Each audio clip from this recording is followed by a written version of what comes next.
he moves from that into an exegesis of Second Corinthians 2:14 through 17, in which he basically says that we who serve these now,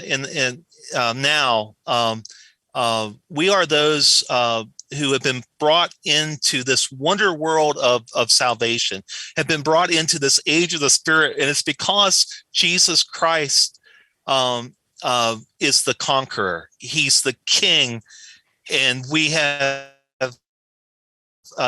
are those who are following in his train.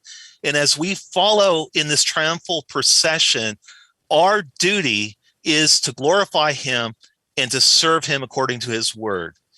That's what Paul is saying there. And that is for one who realizes this is where my life is found and the blessedness found in Christ. What else do I want to do than to bring glory to this one and to serve him with my whole heart? And so I do think that you do get back to what is the goal set before man at the very beginning.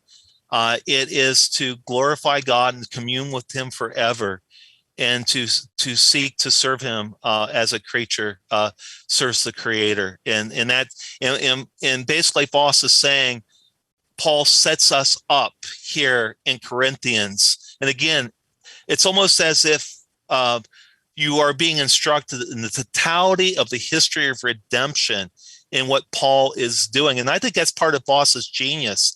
He's not just focusing on some minor aspect of some part of how we are blessed, but he's talking about the totality of the wonder world of salvation. Yeah.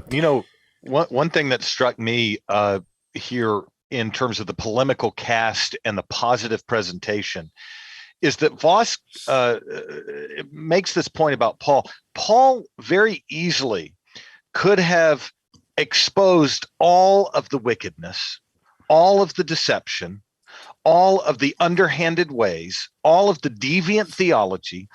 He could have done a 10-part documentary on the wicked, deceptive, anti-Christ theology represented by the super apostles, so-called.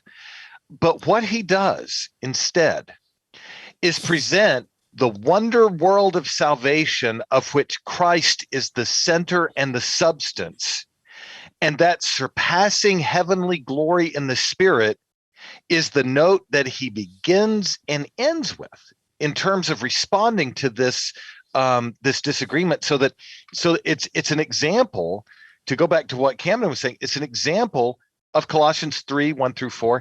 Danny, it's an example of Hebrews 12:22-28, because Paul is saying, I don't have time to expose all of the sins and weaknesses and heterodoxies embedded in this in these super apostles. Let me set forth the fullness that is in Christ, and you judge. Something along those lines. It's stunning, and it's the whole scope of redemptive history from Moses to the ascension of Christ.